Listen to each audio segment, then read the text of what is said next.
Bismillahirrahmanirrahim. Bismillahirrahmanirrahim. Assalamualaikum warahmatullahi wabarakatuh. Alhamdulillah wassalatu wassalamu ala Rasulillah wa ala alihi wa sahbihi wa mawalah wa la hawla wa la quwata illa billahi wa ba'du. Kita lanjutkan kajian kita, masih membahas tafsir surah-surah pendek dalam juz amma, dan kita masuk pada surah Al-Laili. Ma'asyiral muslimin yang muliakan Allah Subhanahu wa taala, sebelumnya saya ucapkan takabbalallahu minna wa minkum salihal a'mal wa kullu amin wa antum bi khairin. Di sini Allah Subhanahu wa taala berfirman dalam suratul Lail, wal laili idza yaghsha, demi matahari, wal laili demi malam, idza yaghsha apabila menutup cahaya siang, wan nahari idza tajalla, demi siang apabila telah terang benderang, wa ma khalaqadz dzakara wal untha, demi penciptaan laki-laki dan perempuan, inna sa'yakum lasyatta, maka sungguh usahamu memang beraneka ragam. Fa amma man a'ta wattaqa wa saddaqa bil husna fasanuyassiruhu lil yusra,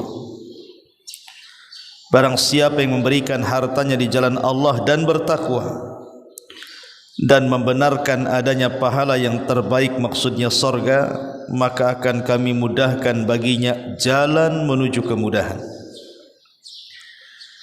Wa amma man bakhila wastaghna wa kadzdzaba bil husna fasanuyassiruhu lil usra,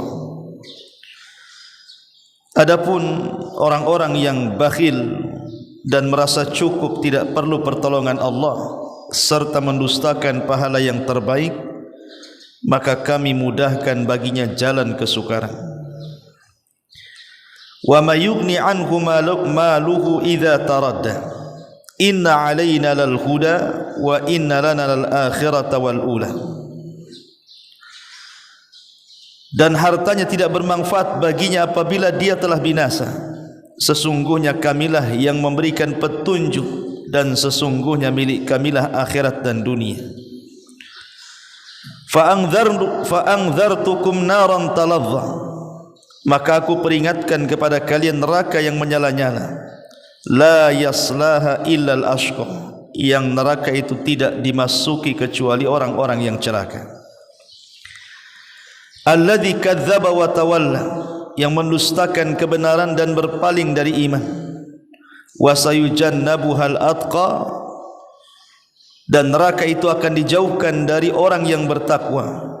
Alladzi yu'ti malahu yatazakka, yang memberikan hartanya dalam rangka membersihkan dirinya. Wa ma li ahadin indahu min ni'matin tujza illa ibtigha'a wajhi rabbihil a'la wa la sawfa yarda, dan tidak ada seorang pun memberikan satu nikmat padanya yang harus dibalasnya, tetapi dia memberikan itu semata-mata karena mencari keridhaan Tuhannya yang maha tinggi, dan niscaya kelak dia akan mendapatkan kesenangan yang sempurna. Suratul Lail ini asbab nuzulnya adalah kisah tentang Abu Bakar Siddiq radhiyallahu anhu. Jadi Abu Bakar Siddiq radhiyallahu anhu terkenal orang yang paling dermawan dan sangat dermawan di zaman itu. Bahkan boleh jadi sampai hari ini tidak ada orang seperti Abu Bakar Siddiq dalam kedermawanan. Makanya Nabi SAW saat berkhutbah di akhir khutbahnya sebelum wafatnya, ketika Abu Bakar Siddiq radhiyallahu an tiba-tiba memutus perkataan Rasul saat di tengah khutbah, semua pandangan para sahabat tertuju kepada Abu Bakar, seolah-olah mengatakan, wahai Abu Bakar, kenapa engkau putus ucapan Nabi? Biarkan dia berkhutbah. Maka Nabi SAW mengatakan, biarkan Abu Bakar bicara, karena satu masjid ini pintu-pintunya tertutup kepada kalian kecuali pintu Abu Bakar. Kemudian Rasul mengatakan, demi Allah, aku tidak pernah merasa aman dari harta kalian kecuali dari harta Abu Bakar, dan semua kebaikan kalian sudah aku tunaikan kecuali kebaikan Abu Bakar, hanya Allah yang bisa membalasnya. Ini rekomendasi Nabi kepada Abu Bakar, bahwa Abu Bakar seolah-olah harta yang dimiliki Abu Bakarlah harta Nabi. Jadi di permulaan Islam, Abu Bakar Siddiq radhiyallahu an itu banyak memerdekakan hamba-hamba sahaya yang masuk Islam dan mereka berada di bawah kekuasaan orang kafir, seperti Bilal ibn Rabah yang ketika itu masih dalam kuasa Umayyah ibn Khalaf, ataupun Zunairah, ataupun Khabbab ibn Arad, atau budak-budak muslim yang lainnya yang berada di kekuasaan orang kafir. Lah Abu Bakar Siddiq radhiyallahu anhu memerdekakan mereka satu persatu, sampai kepada kisah Abu Bakar Siddiq radhiyallahu anhu saat melihat Bilal disiksa habis-habisan, dibawa ke tengah padang pasir, kemudian diikat badannya di batu, kemudian dicambuk dan tidak berhenti cambukannya sampai yang mencambuk kelelahan, hampir mati Bilal itu. Tetapi karena kelezatan iman yang dirasakan Bilal, tidak dirasakan cambukan itu. Dia hanya mengatakan ahadul ahad, ahadul ahad. Lah Abu Bakar lewat ketika itu. Kemudian dia datang kepada Umayyah, hendak membeli Bilal ibn Rabah dengan harga yang sangat tinggi. Dan Abu Bakar tidak pernah menawarnya, langsung dibeli. Lah ketika banyaknya budak yang dimerdekakan Abu Bakar Siddiq radhiyallahu an, sampai kepada kisah Bilal tadi, uangnya habis hanya untuk itu, memerdekakan budak-budak dengan hartanya. Jadi terdengarlah oleh ayahandanya yang ketika itu masih kafir, namanya Abu Quhafa. Abu Quhafa ayahanda Abu Bakar itu. Jadi Abu Quhafa ini mencela anaknya Abu Bakar dan mengatakan, wahai anakku, kalau engkau ingin memerdekakan budak, carilah budak-budak yang kuat supaya bisa dipekerjakan atau minimalnya bisa melindungimu, karena tujuan membeli budak kan untuk itu, untuk jadi bodyguard dan yang semacamnya. Kenapa kau merdekakan budak-budak lemah sekelas Zunairah, Khabbab bin Arad, Bilal bin Rabah? Untuk apa budak-budak lemah kau merdekakan itu? Maka Abu Bakar Siddiq radhiyallahu anhu mengatakan, a'taqtuhum liwajhillah, aku merdekakan mereka karena wajah Allah Subhanahu wa taala. Dari sini turun ayat wasayujannabuhal atqa alladhi yu'ti ma lahu yatazakka wa ma li ahadin indahu min ni'matin tujza illa ibtigha'a wajhi rabbihil a'la wa la sawfa yarda. Ayat ini turun kepada Abu Bakar. Dan sungguh Abu Bakar akan dijauhkan dari api neraka, karena dia telah memberikan hartanya dalam rangka membersihkan jiwanya. Dan tidak ada seorang pun memberikan sesuatu nikmat padanya yang harus dibalasnya, kecuali Abu Bakar hanya mengharap wajah Rabbnya yang maha tinggi, wala sawfa yarda, dan kelak dia akan mendapatkan kesenangan yang sempurna di hadapan Allah, dan dia akan redha dengan itu. Jadi ayat ini turun kepada Abu Bakar Siddiq radhiyallahu anhu. Ini di antara asbab nuzul dari surah Al-Lail. Di sini Allah Subhanahu wa taala mengatakan wal laili idza yaghsha wan nahari idza tajalla. Demi malam apabila menutup cahaya siang, dan demi siang apabila telah terang benderang. Kita tahu bahwa malam itu jauh lebih luas dibandingkan siang, karena alam semesta itu umumnya gelap. Yang terang itu hanya bumi saja. Jadi gelap itu lebih luas dibandingkan terang. Karena terang itu ya hanya di bumi saja. Alam semesta ini umumnya gelap.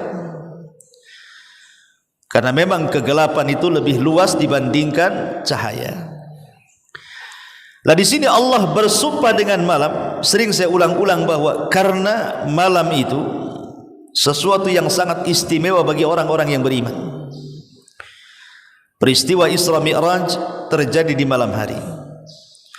Peristiwa turunnya Al-Quran terjadi di malam hari. Bahkan Nabi SAW menghabiskan waktu-waktu ibadahnya di malam hari. Sampai-sampai ketika turun surah Muzammil, maka solat malam itu wajib bagi Nabi. Dan satu-satunya surat yang awal dan akhirnya berbeda adalah surah Muzammil. Jadi pada awalnya perintah solat malam, tapi pada akhirnya dimansuh pula solat malamnya. Maksudnya gimana? Pada permulaan surah Muzammil itu perintah mewajibkan solat malam kepada siapapun dari kaum muslimin, baik Nabi ataupun umatnya. Tetapi di ujung surat, di akhir surat justru dimansuh. Hukum wajib menjadi sunnah. Jadi yang wajib itu bagi Nabi, tetapi bagi umatnya sunnah saja. Makanya Nabi SAW tidak pernah meninggalkan solat malam sampai dia tua, sampai pecah-pecah tuh kakinya. Sampai satu malam Rasul sedang solat, jadi kakinya itu teraba oleh Aisyah Ummul Mukminin radhiyallahu anha. Kasihan, namanya Aisyah sudah sepuh juga, apalagi Rasul sudah tua sekali. Jadi Aisyah radhiyallahu anha ingin meringankan beban Nabi. Maksudnya cukuplah yang wajib-wajib saja. Kenapa mesti ditambah dengan qiyamul lail setiap malam sampai pecah kemudian kakinya? Maka Aisyah mengatakan, ya Rasulullah, bukankah dosamu telah diampuni yang sedang dan yang akan datang? Sudahlah, cukupkan yang wajib. Tidak perlu solat malam tiap malam gitu. Lihat kakimu pecah-pecah dan bengkak-bengkak begini. Tapi Nabi SAW justru mengatakan, ya Aisyah, afala akunu abdan syakura. Salahkah saya menjadi hamba yang bersyukur? Dari sini solat malam itu melahirkan syukur. Jadi Nabi SAW menghabiskan malam itu untuk beribadah. Bahkan satu malam turun kepada Nabi SAW satu ayat dalam Al-Quran. Kemudian Rasul menangis sampai subuh, dari ba'da isya sampai subuh. Beliau tidak henti-hentinya qiyamul lail dan mencucurkan air matanya. Sampai ketika subuh menjelang, Rasul ke masjid. Namanya bekas menangis tentu nampak gitu ya, matanya bekas menangis lama. Ketemu Bilal bin Rabah.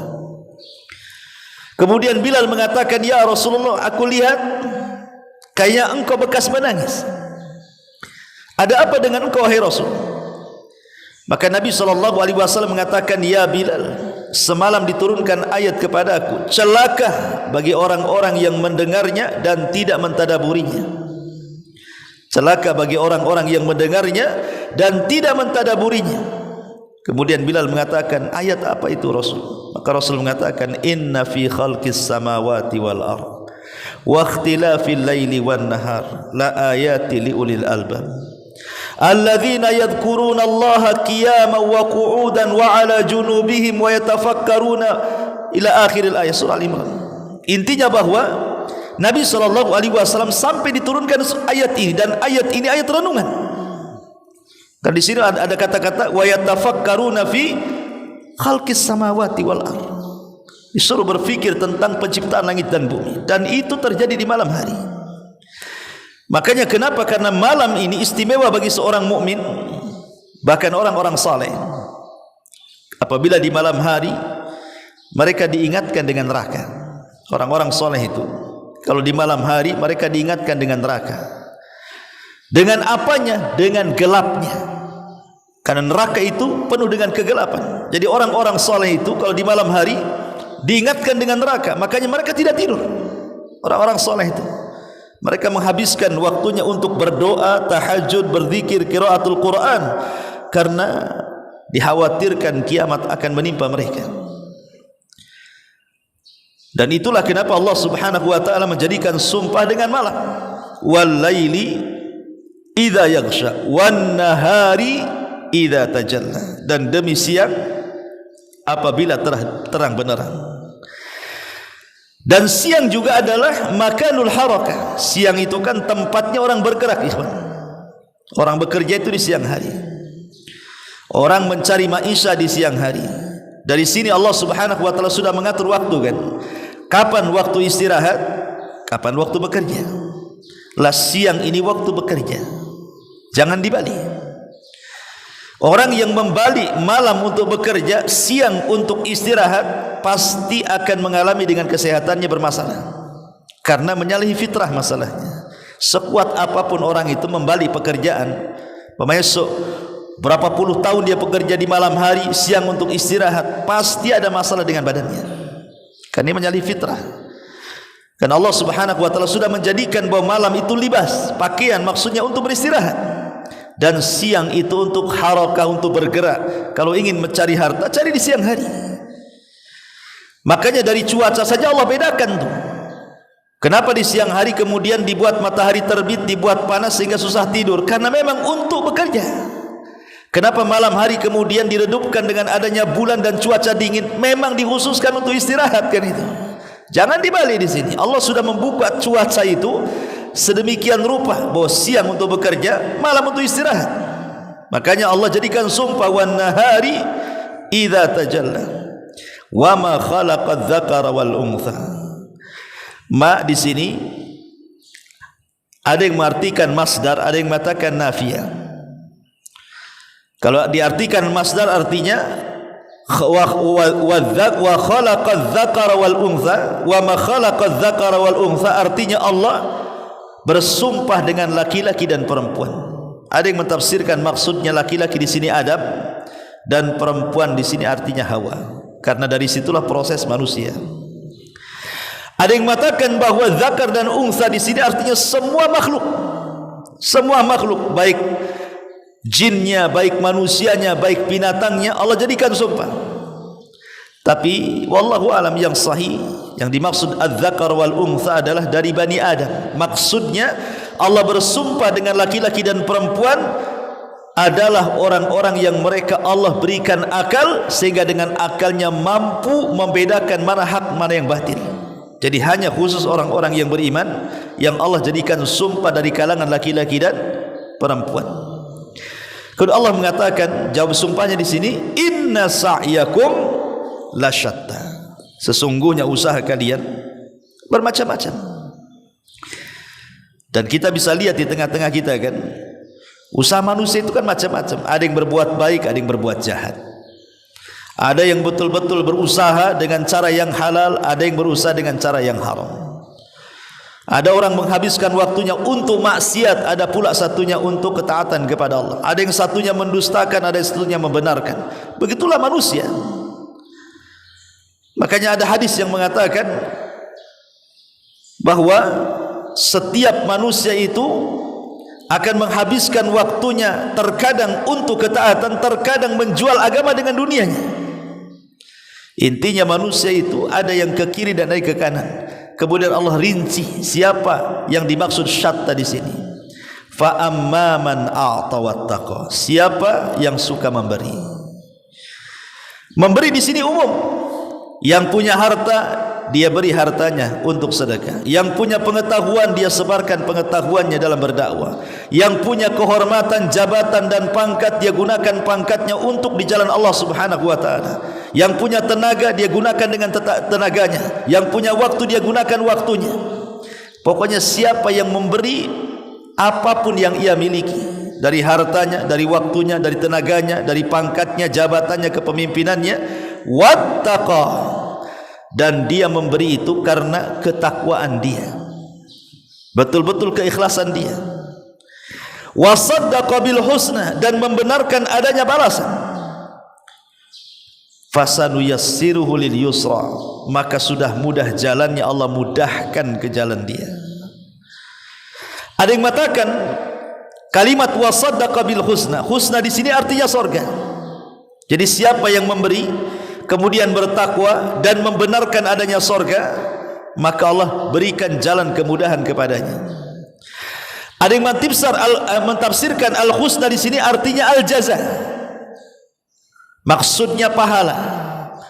Jadi siapa yang memberi kemudian bertakwa dan membenarkan bil husna dengan banyaknya pahala yang dia akan terima dari memberi dan bertakwa itu. Dan ada juga yang mengatakan al husna di sini artinya kebaikan yang akan diterima. Karena di sini konteksnya apa? A'tah, memberikan harta. Memberikan harta itu artinya Allah akan membalas dengan yang jauh lebih baik lagi, gitu maksudnya. Karena setiap pagi itu malaikat turun, dua malaikat turun, yang satu mengatakan ya Allah luaskan kepada orang-orang yang berinfak harta mereka. Kemudian malaikat yang satu mengatakan sempitkan bagi orang-orang yang bakhil di pagi hari ini harta mereka. Setiap hari malaikat akan mengatakan seperti itu kepada orang yang bersedekah dan kepada orang bakhil. Jadi al-husna di sini maksudnya balasan kebaikan yang jauh lebih baik lagi yang Allah berikan kepada kita. Fasanu yassiruhu lil yusra, maka kami akan mudahkan ke jalan kemudahan. Maksudnya apa di sini? Maksudnya gini, ikhwan. Apa yang dimaksud Allah akan mudahkan ke jalan kemudahan itu? Bagi orang-orang yang beriman, yang Allah Subhanahu wa taala mudahkan untuk ibadah. Ingat, ibadah itu sama dengan maksiat. Di mana satu ibadah akan melahirkan ibadah yang lain, sama dengan maksiat satu akan melahirkan maksiat yang lainnya. Maksiat itu, contoh nih, maksiat yang melahirkan orang berhutang, kemudian ditagih hutangnya. Biasanya kalau orang tidak ada niat untuk membayar, itu sebuah dosa, maka akan melahirkan dosa yang lain. Mulai dia berdusta, ya kan? Mulai dia berdusta. Kemudian setelah dia berdusta, lahir dosa yang lain. Mulai dia membentak kepada orang yang menghutanginya. Terkadang orang yang menghutangi itu tidak lebih garang daripada orang dihutangi, kan? Kadang-kadang ada orang yang saya hutangi uangnya ke orang itu, dia pula yang paling marah dengan kita. Harusnya kita yang punya uang yang marah. Ya, karena dosa itu melahirkan dosa yang lain. Terkadang nyuruh anaknya lagi, bilang abimu nggak ada, bilang umimu nggak ada. Ini kan melahirkan dosa lain, kan? Itu ngajarin dosa malah. Lah sebagaimana maksiat itu melahirkan dosa yang lain, ibadah pun sama. Ibadah itu melahirkan ibadah yang lain. Orang kalau terbiasa melaksanakan yang wajib, pamannya dia bisa memanfaatkan sholat 5 waktu betul-betul tepat waktu, maka akan mudah baginya melaksanakan sunnah. Orang kalau bisa menjaga yang wajib, pasti akan mudah melaksanakan yang sunnah. Kalau dia sudah bisa melaksanakan sunnah di siang hari dan terbiasa, maka dia akan bisa melaksanakan sunnah di malam hari. Itu secara otomatis tuh, ya. Jadi satu solat itu kan melahirkan solat yang lain. Awalnya dia hanya menjaga solat 5 waktu, lahirlah solat-solat sunnah di siang hari, lahirlah solat-solat sunnah di malam hari. Karena ibadah itu melahirkan ibadah yang lain. Karena mustahil, ikhwan, orang tidak pernah solat wajib tiba-tiba ngaku suka tahajud. Masuk di akal enggak? Ya enggak masuk di akal lah. Solat wajib pun tidak, kok ngaku pula solat tahajud? Solat wajib di siang hari saja tidak dilakukan, ngaku-ngaku pula solat di malam hari. Siang ini lebih mudah untuk solat, malam hari lebih sulit karena harus bangun, dingin, cuaca, takut dan begitu seterusnya. Yang mudah saja tidak lakukan, masa mana dia akan ngaku yang sulit dia lakukan? Kan mustahil. Karena ibadah itu melahirkan ibadah yang lain. Gak bisa ujuk-ujuk naik ke atas, itu gak bisa, ya. Dari yang mudah dulu, kemudian yang agak sulit, kemudian yang sulit, dan begitu seterusnya. Ibadah itu melahirkan ibadah yang lain. Lah ketika satu ibadah melahirkan ibadah yang lain, maka Allah Subhanahu wa taala akan tutup hidupnya dengan ibadah itu. Orang kalau terus beribadah, dari ibadah melahirkan ibadah yang lain, ibadah yang lain melahirkan ibadah yang lain, terus akhirnya Allah tutup seperti itu. Itu maknanya fasanu yassiruhu lil yusra. Allah akan mudahkan. Dia sudah mudah beribadah, tapi Allah mudahkan lagi ibadah yang lainnya. Gitu maksudnya. Dan ini maknanya Allah tutup dengan husnul khotimah. Tetapi sebaliknya, wa amma man bakhila wastaghna, orang yang bakhil dan merasa cukup tidak perlu kepada Allah, wa kadzdzaba bil husna, mendustakan sorga, mendustakan balasan, mendustakan kebaikan, fasanu yassiruhu lil usra, jalan ke neraka itu sudah mudah, Allah mudahkan lagi. Artinya jalan ke sorga sudah sulit, Allah sulitkan lagi. Macam mana Allah mempersulit jalannya yang sulit? Ini sama dengan firman Allah, falamma zagu azagallah, ketika mereka berpaling Allah palingkan sekalian. Itu maksudnya, nuwallihi ma tawalla, kami palingkan sebagaimana mereka hendak berpaling. Kau mau paling, kami palingkan. Itu maknanya fasanu yassiruhu lil yusra. Wa ma yughni anhu maluhu idza taradda, maka tidaklah bermanfaat hartanya idza taradda, kalau dia telah binasa. Jadi orang-orang yang bakhil begini ikhwan, di masyarakat kan umumnya dia berpikir kalau bakhil itu bisa menambah rizki. Umumnya di masyarakat orang bakhil itu, kenapa mereka bakhil? Tidak mau sedekah, tidak memberi, karena takut berkurang rizkinya. Sehingga ketika mereka bersedekah seolah-olah mereka mengurangi rizkinya, ketika mereka bakhil seolah-olah menambah rizkinya. Rizki itulah sudah dipatok oleh Allah. Anda mau bakhil sebakhil-bakhilnya, tidak akan menambah rizki sedikit pun, karena rizki itu sudah dipatok oleh Allah. Saat kita lahir, datang malaikat kepada kita, kemudian mencatat rizkinya sekian, ajalnya sekian, bahagianya sekian, celakanya sekian. Jadi bakhil itu tidak merubah rizki, sebagaimana sedekah itu tidak mengurangi rizki. Ingat, bakhil tidak menambah rizki, sedekah juga tidak mengurangi rizki. Justru sedekah itulah Rasul katakan, mana qasamin malis sadaqah, tidak akan berkurang harta yang disedekahkan, bal yazdad, bal yazdad, bal yazdad, bahkan bertambah, bertambah, bertambah. 3 kali Rasul mengatakan seperti itu. Lalu kalau seandainya bakhil tidak menambah rizki, justru sedekah menambah rizki, lalu untuk apa bakhil? Makanya Allah katakan, wa ma yughni anhu maluhu idza taradda. Ini kalau kau sudah binasa, harta yang kau bakhilkan itu manfaat untuk kamu? Tidak akan manfaat. Sekarang orang bakhil kan intinya menumpuk-numpuk harta tuh. Dia pikir dengan bakhil itu dia tumpuk-tumpuk harta, ketika ajal telah sampai kepada dia, pertanyaannya apakah harta itu akan bermanfaat apabila dia tidak binasa? Maka Allah katakan tidak akan manfaat sama sekali. Kenapa? Inna alaina lal huda wa inna lana lal akhirata wal ula.